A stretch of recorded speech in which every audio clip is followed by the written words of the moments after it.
Hello बच्चों, स्वागत है आपका हमारे YouTube channel English study point में। आज हम लोग देखने वाले हैं क्लास 9 का एक बहुत महत्वपूर्ण चैप्टर। इसका नाम है दो चरों वाले रैखिक समीकरण। और यहाँ हम इसका बेसिक पढ़ेंगे। क्लास 10 में भी इस चैप्टर से मुलाकात होने वाली है और अन्य चैप्टर में भी इसके नियमों का जरूरत पड़ती है। तो आज हम लोग स्टार्ट करने वाले हैं क्लास 9 का एक चैप्टर है। इसका नाम है दो चरों वाले रैखिक समीकरण। तो सबसे पहला पॉइंट, अगर इसको हम लोग कई भागों में विभाजित करें, जैसे चैप्टर का नाम दिया है दो चरों वाले, पहला टॉपिक इसमें आपका ये बनता है कि चर होता क्या है। फर्स्ट, चर होता क्या है। सेकंड पॉइंट इसमें बनेगा कि रैखिक समीकरण क्या होता है। पहले हम लोग इसको जानेंगे, उसके बाद फिर धीरे धीरे चैप्टर पे आगे बढ़ेंगे। तो सबसे पहले हम लोग मैथ पढ़ते हैं। इसमें हमको दो प्रकार की राशि मिलती है। फर्स्ट इसमें होती है चर, जिसको हम लोग बोलते हैं वेरिएबल, और सेकंड होती है इसमें अचर। चर में आता है आपका A to Z और अचर में होगा आपका 1 to इनफाइनाइट। अर्थात कहने का मतलब यह है कि ऐसी राशि जिसका मान परिवर्तित होता रहता था, फिक्स नहीं होता है, तो ऐसी राशि को हम लोग नाम देते हैं चर राशि। और ऐसी राशि जिसका वैल्यू क्या कभी परिवर्तित नहीं होता है, उसे हम लोग नाम देते हैं अचर राशि। तो इंग्लिश के जितने भी अल्फाबेट मिलेंगे उसको हम लोग नाम देंगे चर राशि, बाकी काउंटिंग नंबर जो मिलेंगे उसे हम लोग कहेंगे अचर राशि। तो यहां से हम लोग चर और अचर को पहचान लिए हैं। अब बात आती है इसमें रैखिक समीकरण। इसमें हम लोग हेडिंग डालते पहले इसको देख लेते हैं कि रैखिक समीकरण होता क्या है। हेडिंग है क्या, रैखिक समीकरण।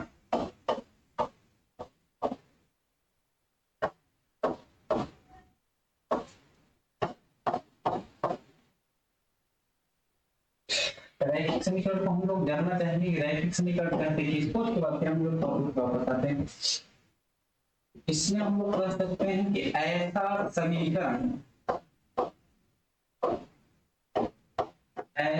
समीकरण जिसमें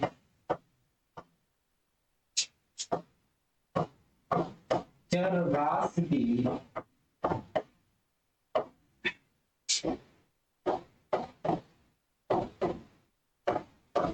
अधिकतम घात, या इसी को हम लोग कह सकते हैं बड़ी से बड़ी घात।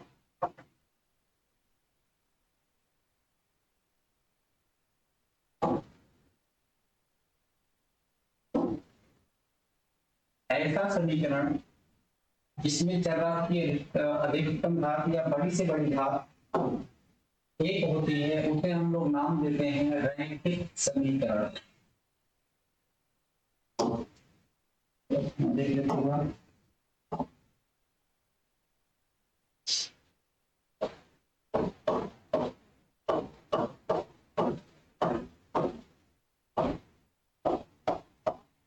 ऐसा समीकरण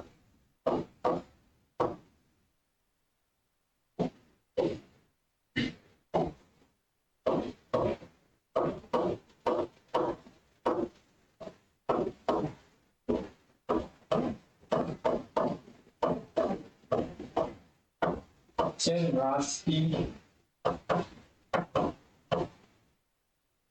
बड़ी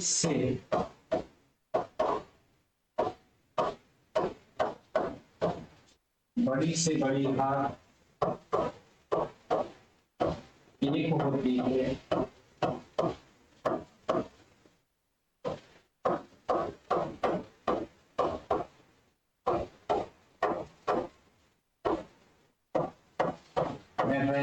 समीकरण है। तो पहला पॉइंट इसमें हम लोग देखेंगे कि रैखिक समीकरण कहते किसको हैं। तो रैखिक समीकरण हो, द्विघात समीकरण हो, त्रिघात समीकरण हो, हम लोग किसी भी समीकरण का नाम देते हैं तो चर राशि की घात से हम लोग पहचानते हैं समीकरण को, रैखिक समीकरण है, द्विघात है या त्रिघात है या चार घात का समीकरण है, तो हम लोग जब भी पहचानेंगे किसी समीकरण को चर की घात से, जैसे हमारे चैप्टर का नाम क्या है, रैखिक समीकरण, तो रैखिक समीकरण से पता यह चल रहा है कि जो भी समीकरण होगा उसमें जो चर की घात होगी बड़ी से बड़ी घात एक होगी, अर्थात एक से बड़ी घात मिलने वाली नहीं है, यदि रैखिक समीकरण है तो इस चैप्टर में हम लोग जितने भी क्वेश्चन पढ़ेंगे, जो भी समीकरण मिलेगा उसमें वेरिएबल अर्थात चर का घात कितना होगा, बड़ी से बड़ी घात एक होगी। फॉर एग्जांपल के लिए जैसे हम लोग देखें इसमें 2x + 9 = 0, x + 5 = 0, y - 3 = 0, ये जो हमको समीकरण दिख रहे हैं सभी में देखेंगे इसमें चर की मैक्सिमम पावर कितनी है, एक है, इसमें चर की मैक्सिमम पावर एक है, इसमें भी चर की मैक्सिमम पावर एक है, इसलिए इसमें जितने भी समीकरण हैं सभी रैखिक समीकरण कहलाएंगे। वन पावर घात बड़ी से बड़ी घात एक वाले इसमें जो समीकरण होंगे वे सभी क्या कहलाएंगे, रैखिक समीकरण। तो पहला पॉइंट इसमें हम लोग देखते हैं रैखिक समीकरण कहते किसको है। अब जैसे हमारे चैप्टर का नाम है दो चरों वाले रैखिक समीकरण, तो रैखिक समीकरण के बारे में हम लोगों ने देख लिया। अब देखेंगे दो चरों वाले रैखिक समीकरण का मतलब क्या है। पहले तो डेफिनेशन में मिलेगा कि ऐसा समीकरण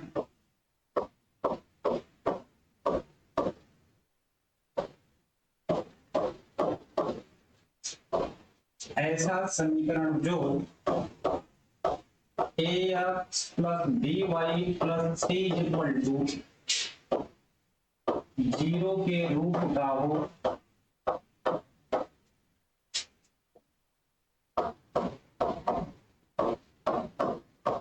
दो चरों वाले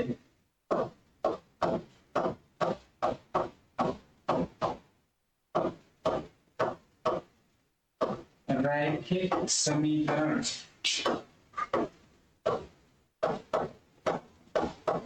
कहलाते हैं। अर्थात ये आपकी बुक में डेफिनेशन दिया हुआ है कि ऐसा समीकरण जो ax + by + c = 0 के रूप का हो, दो चरों वाले एक समीकरण कहलाते हैं जहां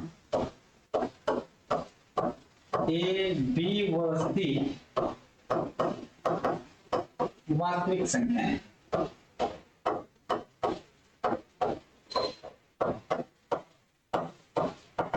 वास्तविक संख्या का मतलब इसमें इसका कोई कांस्टेंट दिया जा सकता है, मतलब या तो अपनी भाषा में कह लीजिए कि ए और बी और सी जो है वह चर नहीं बल्कि क्या है, अचर राशियां हैं।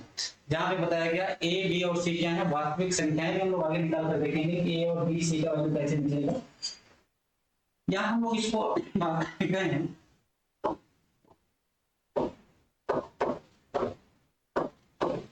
ऐसा समीकरण जिसमें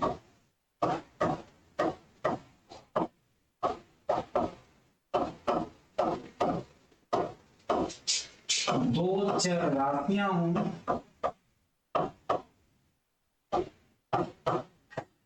और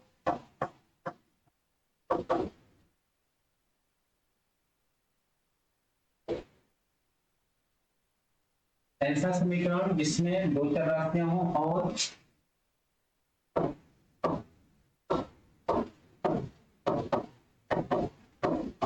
बड़ी से बड़ी घात एक हो। अर्थात अगर हम लोग इसको अपनी भाषा में कहें तो ऐसा समीकरण जिसमें दो चर राशियां हो और उन चर राशियों की बड़ी से बड़ी घात कितनी हो, एक हो, तो ऐसे समीकरण को नाम हम लोग देते हैं दो चरों वाले रैखिक समीकरण। यही डेफिनेशन आपका फर्स्ट वाला भी बता रहा है। इसमें दो वेरिएबल आपको दिख रहा है एक्स वाई, जिनका पावर कितना दिख रहा है, एक। तो दोनों डेफिनेशन में आप किसी को बता सकते हैं, या पहला बोल सकते हैं कि ऐसा समीकरण जो ax + by + c = 0 के रूप का होता है उसे हम लोग दो चर वाले रैखिक समीकरण कहते हैं। या फिर हम लोग बोल सकते हैं कि ऐसा समीकरण जिसमें दो चर राशियां हो तथा उनका बड़ा से बड़ा घात या बड़ी से बड़ी घात एक हो, उसे हम लोग दो चर वाले रैखिक समीकरण नाम देते हैं। तो आइए कुछ एग्जाम्पल के तौर पे देखते हैं।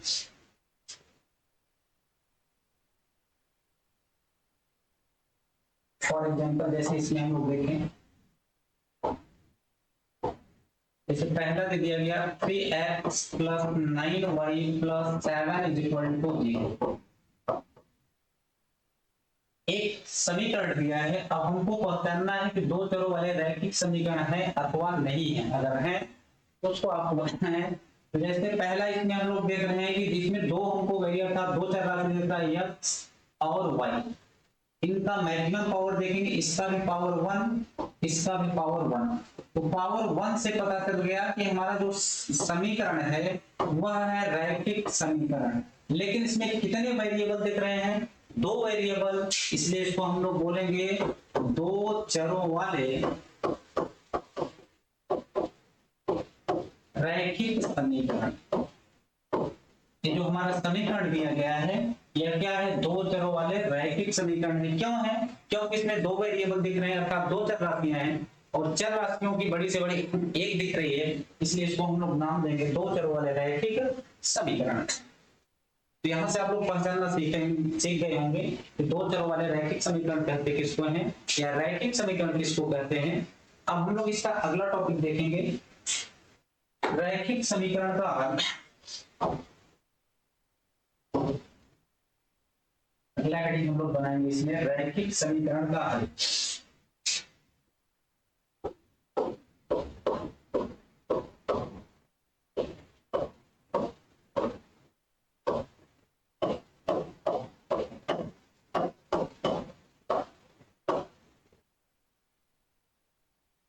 हेडिंग हमारा रैखिक समीकरण के हल।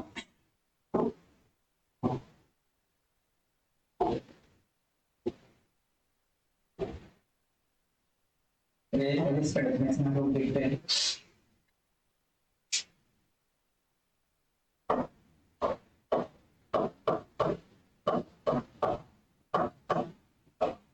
चर राशियों के वे मान जो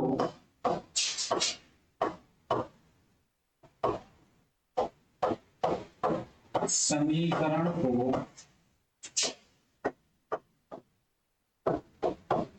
संतुष्ट करते हैं,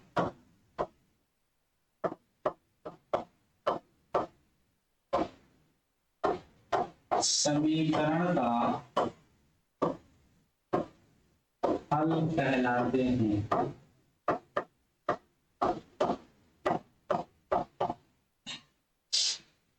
अर्थात चर राशियों के वे मान जो समीकरण को क्या करते हैं? संतुष्ट करते हैं, समीकरण का हल कहलाते हैं।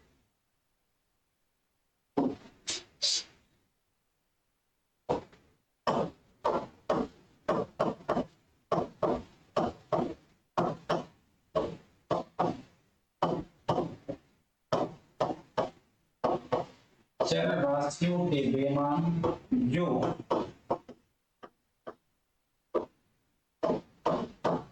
समीकरण को संतुष्ट करते हैं,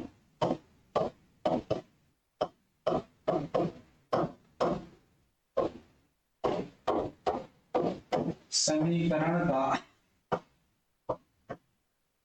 हल कहलाते हैं।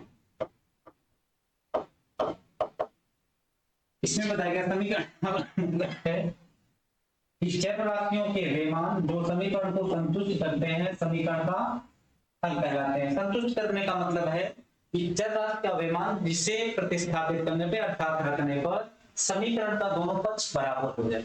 संतुष्ट करने का मतलब यह है कि जो भी चर का मान दिया है उसको रखने पर यदि समीकरण के दोनों पक्ष बराबर हो जाते हैं, दोनों साइड बराबर हो जाते हैं, तो उस वैल्यू को हम लोग क्या कहते हैं? समीकरण का हल कहते हैं।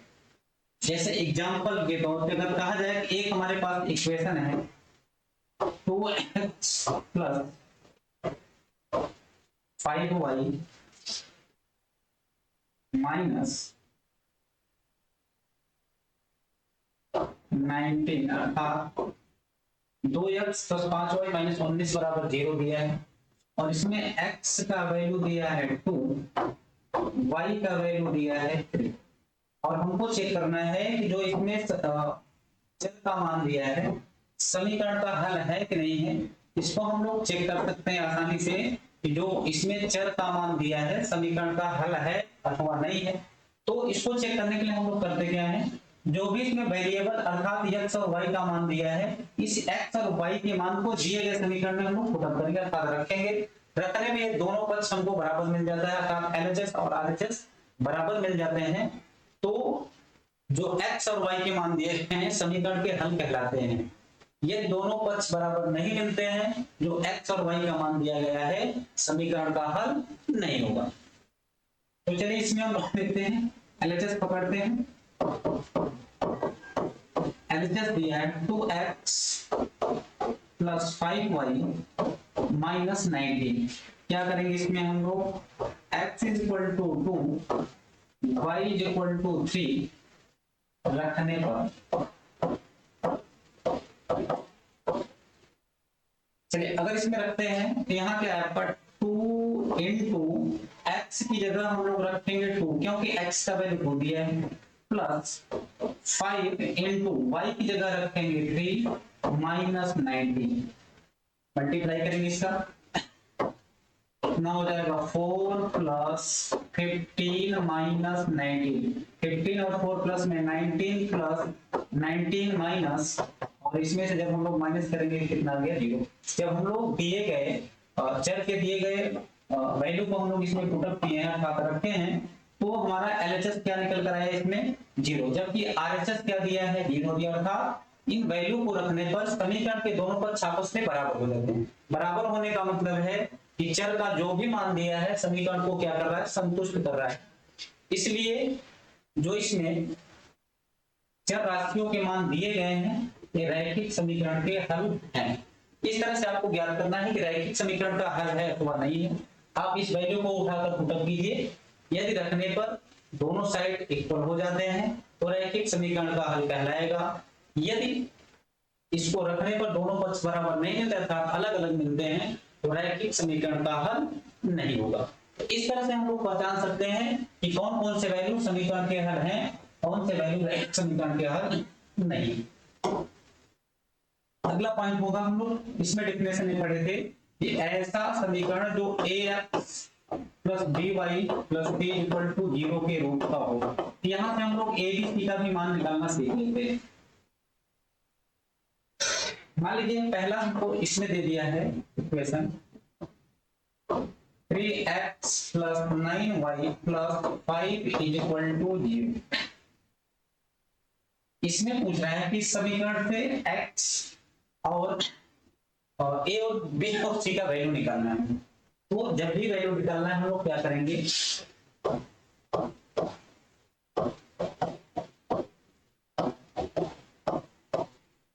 दिए गए समीकरण की तुलना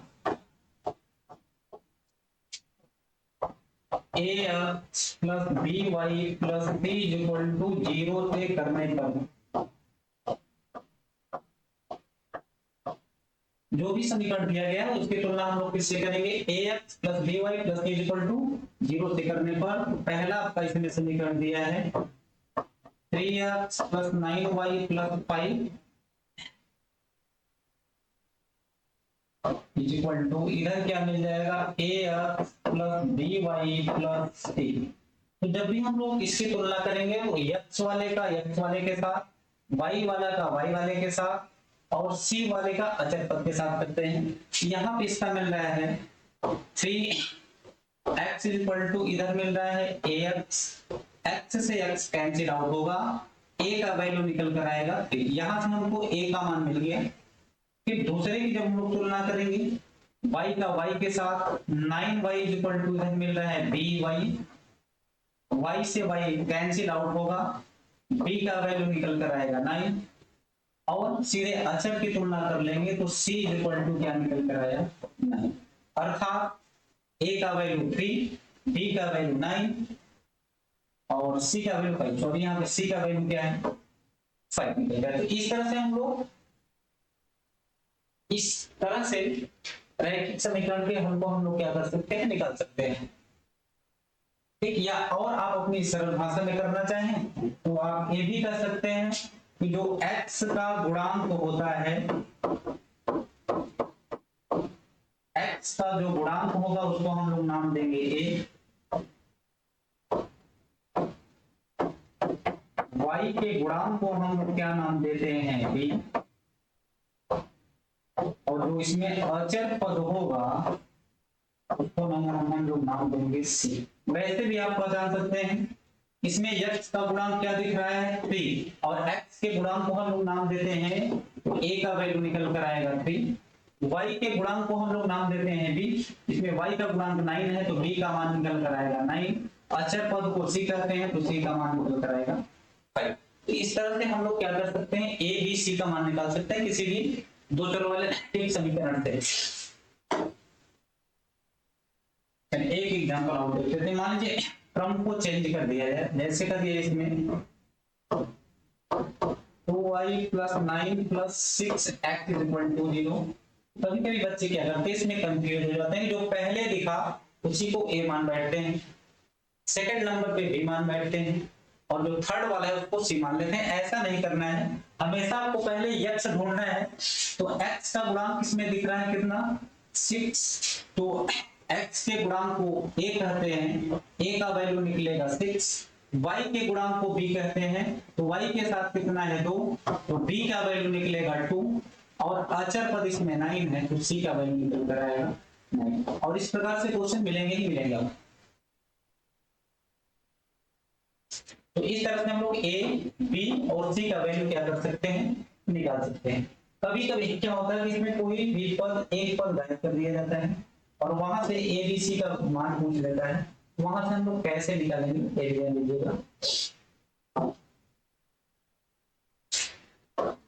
जैसे इसमें कर दिया जाए 5x + 7 = 0 से हमको क्या करना है, a, b व c का मान निकालना है। तो इसमें आपको बताया गया कि x के गुणांक को a कहते हैं, y के गुणांक को b कहते हैं, अचर पद c कहलाता है। इसमें b हमको दिख नहीं रहा, y का गुणांक नहीं दिख रहा है, तो इस तरह से आप कर सकते हैं 5x जो पद नहीं दिया उसको आप 0 × y कर सकते हैं, +7 = 0। जो भी पद नहीं दिया है 0 मल्टीप्लाई करके उस पद को आप लगा सकते हैं। अब यहां से पहचान सकते हैं कि जो x का गुणांक होगा उसका नाम हम लोग देंगे a। x का गुणांक 5 दिख रहा है और इसमें y का गुणांक 0 दिख रहा है, अचर पद क्या 7। तो डायरेक्टली आपको निकालना है तो इस तरह से बता सकते हैं कि a = 5, b = 0, c = 9। लेकिन अगर एग्जाम में अगर क्वेश्चन आया है तो सबसे पहले हम लोग को इस तरह से लिखना है, दिए गए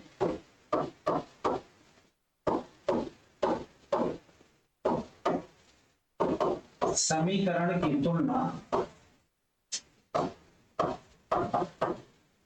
ax + by + c = 0 से करने पर, और जैसे ही तुलना करेंगे x के साथ जो गुणांक दिखेगा उसको हम लोग तुरंत नाम देंगे a का वैल्यू निकल कर आएगा 5, y के साथ 0 दिख रहा है तो b का मान हो जाएगा 0, c का मान निकल कर आएगा और 7। तो इस तरह से आप a b c का वैल्यू निकाल सकते हैं किसी भी दो चरों वाले रैखिक समीकरण से। a b c का मान आप आसानी से निकाल सकते हैं। तो यहां से हम लोग ये सीख चुके हैं कि रैखिक समीकरण होता क्या है, रैखिक समीकरण का हल क्या होता है, और दो चर वाले रैखिक समीकरण से हम लोग a b और c का मान कैसे निकालते हैं। अब इसमें आपको कुछ क्वेश्चन दिए जा रहे हैं और आपको क्या करना है, कमेंट बॉक्स में बताना है कि इसका सही उत्तर क्या होगा। जैसे पहला क्वेश्चन इसमें दिया जाए,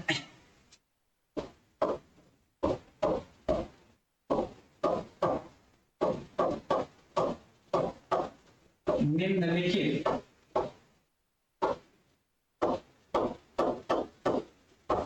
समीकरणों में a b व c का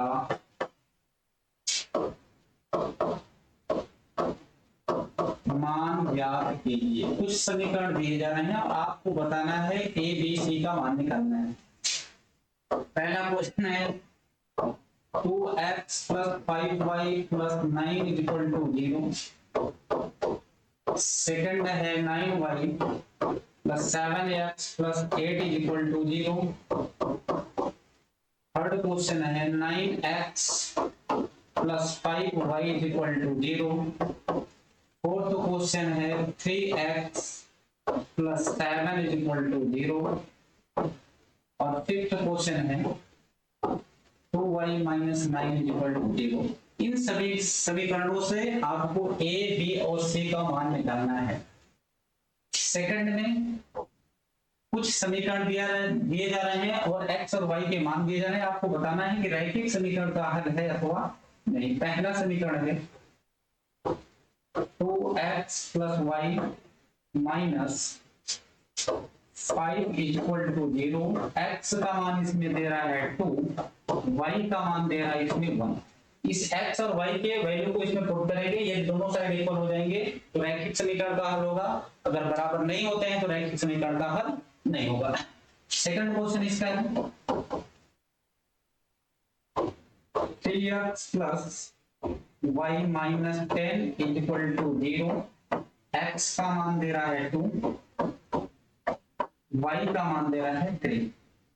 तो इन दोनों क्वेश्चंस में आपको बताना है कि जो इसमें चरराशि का मान दिया गया है समीकरण का हल है कि नहीं है। और फर्स्ट वाले क्वेश्चन में बताना है a b c का मान निकालना है। तो इस फर्स्ट वीडियो में बस इतना ही। अगले वीडियो में हम लोग इस रैखिक समीकरण का हल निकालना सीखेंगे। रैखिक समीकरण दिया रहेगा और उस रैखिक समीकरण का हल निकालना होगा। 1 हल, 2 हल, 3 हल, जितने भी हल पूछे उतने हल हम लोग क्या कर सकते हैं, निकाल सकते हैं। तब तक इसमें आप कमेंट कीजिए। नेक्स्ट वीडियो में हम लोग लेकर आएंगे ए बी और सी का वैल्यू निकालेंगे।